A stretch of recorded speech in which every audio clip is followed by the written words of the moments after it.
Foram os dois principais jogos do domingo pelo Campeonato Brasileiro. Às 11 da manhã, São Paulo 2, Corinthians 1, gol nos acréscimos de Brenner, cruzamento de Toró, cabeçada, 2-1, vitória tricolor, terceira seguida do time de Fernando Diniz, 4 jogos sem perder, 10 pontos em 12 possíveis, vice-liderança do campeonato atrás apenas do Internacional, que no sábado venceu o Botafogo por 2-0 no Rio de Janeiro.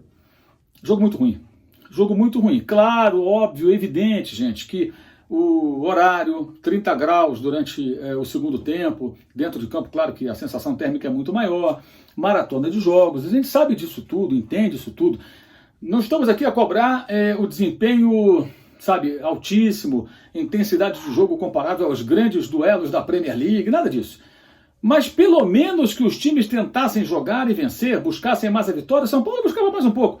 Mas em dado momento, os dois times estavam completamente acomodados. São Paulo com um pouquinho mais de desejo pelo gol e chegou à vitória, justamente por intermédio de dois jovens jogadores que entraram no segundo tempo. Detalhe que é importante, com as 5 substituições permitidas durante esse período complexo aí da pandemia, os dois times fizeram mudanças, 5 mudanças cada um, o que significa que ao final do jogo, metade dos jogadores de linha, né, os 20 jogadores de linha que entraram, metade deles já havia saído, porque entraram 10 que vieram do banco de reserva no decorrer da partida. Alguns no começo do segundo tempo, outros no finalzinho do jogo, mas 20 jogadores de linha começaram, mas os 2 goleiros, né? E metade desses 20 jogadores de linha não estavam em campo quando o jogo acabou. Ou seja, tinha gente descansada em campo também. Nem todo mundo está fisicamente esgotado. Dá para fazer um pouco mais? Acho que dá, mas havia ali uma certa acomodação. Mais acomodado, mais satisfeito aparentemente com o resultado, o Corinthians acabou sendo castigado num jogo que já era para estar no 0-0, modorrento não fossem as falhas dos 2 goleiros nos gols que aconteceram no primeiro tempo.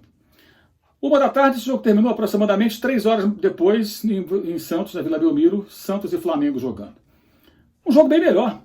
Perto daquilo que a gente viu de manhã, parecia um jogão, um jogaço, né? Primeiro pela coragem do técnico Cuca, que mandou o Santos ao ataque. Mandou o Santos agredir o Flamengo. O Santos jogou de forma corajosa. Marinho, Soteldo e Raniel de centroavante. Sanches e Pituca no meio campo, né, junto com o Jobson, que é um volante até mais técnico do que o Alisson, um jogador que sai mais para o jogo. Então um time técnico do Santos do meio para frente e que agrediu o Flamengo, que incomodou o Flamengo, que criou situações e marcou 2 gols.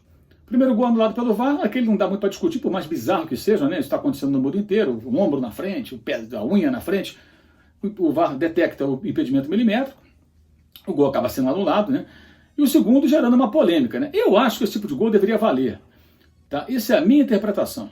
Por que isso? Meu entendimento de futebol. Se o jogador está na frente do goleiro e atrapalha a visão do goleiro, sabe, sai da bola, mas ele participou de uma forma que diretamente atrapalha o goleiro. Mas o cara que tenta cabecear e não consegue, tipo um corta-luz, eu não sei até que ponto isso deveria servir como motivo para o VAR anular o gol, sabe? E é no VAR, não é na hora ali. Na hora, vamos imaginar o seguinte, na hora o bandeirinha achou que ele atrapalhou. Então ele marca o impedimento, né? E depois vê o que acontece lá no VAR, se ele acertou ou errou. Mas não, ele não marcou nada. O juiz também achou que nada. Então, no momento no campo ali, a percepção foi de que o gol foi normal. Quando vai olhar no VAR, aí fala, realmente ele atrapalha.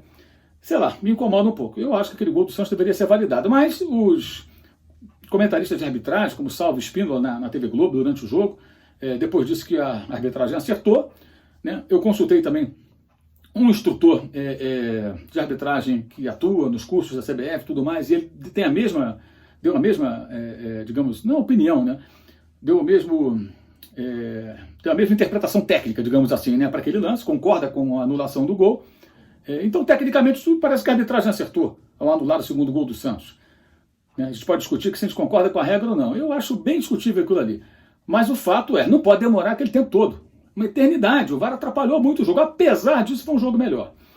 Achei o Santos bem no primeiro tempo e depois muito desorganizado à medida que as substituições foram sendo feitas. O Cuca escalou, acho que bem a equipe, mas não mexeu tão bem. E o Flamengo fez um bom jogo. Fez um bom jogo dentro de um cenário em que o seu adversário que jogava em casa o agrediu. Domingo passado, Flamengo e Botafogo. Qual era o jogo? Botafogo se defendendo, o Flamengo tentando entrar. O Botafogo contra-atacando quando possível. O segundo tempo praticamente nem contra-atacou. O primeiro tempo sim. Dessa vez foi diferente. O Santos agride o Flamengo. E o Flamengo usando de velocidade, saídas rápidas e criando muitas oportunidades. Pelo SofaScore, né, pelo aplicativo SofaScore, foram 6 oportunidades. Aliás, se você quiser baixar o SofaScore, Aqui embaixo na descrição do vídeo você encontra o link e pode fazer o download, tá? Do SofaScore, aplicativo que apresenta os números do jogo. E nesses números você vê que o time do Santos teve zero chance, grande chance criada, o Flamengo 6. Porque os 2 gols não valeram, então não entra na estatística como grandes chances criadas. Só o Gabigol perdeu 2 gols feitos, um com gol vazio, e antes o Michael, um deles sem goleiro, quando o jogo estava 0-0 e antes do primeiro gol no lado do Santos. Então o Flamengo criou muitas chances, o Flamengo teve oportunidades, produziu, mas errou muito defensivamente no primeiro tempo, e no segundo tempo conseguiu organizar melhor a defesa, também sendo beneficiado pelo desajuste que o Santos sofreu na segunda metade da partida. Entendo que foi uma evolução do Flamengo, foi uma boa atuação dentro das circunstâncias, precisando da vitória, poderia ter até definido o jogo antes, né, os gols feitos que perdeu, com o Michael e com o Gabigol especialmente, e muita gente criticando o Domênico Torrente. Eu acho que ele organizou bem o time. Michael é um jogador muito verde, muitas escolhas erradas, às vezes é meio peladeirinho, sai tentando driblar ali quando não é para driblar e tal, perdeu 2 gols incríveis, mas bem ou mal passou a bola para o Gabigol, que mostrou uma condição física melhor. Ele rouba a bola no campo de defesa do Felipe Jonathan e ele toca no Michael, acelera e vai na área fazer o gol. Aliás, nesse gol um ponto que é bem importante, né? Se estivesse em campo ali recebendo aquela bola, um dos meias, Everton Ribeiro, por exemplo, será que aceleraria o jogo como fez o Michael para levar até a área para o Gabigol definir o placar?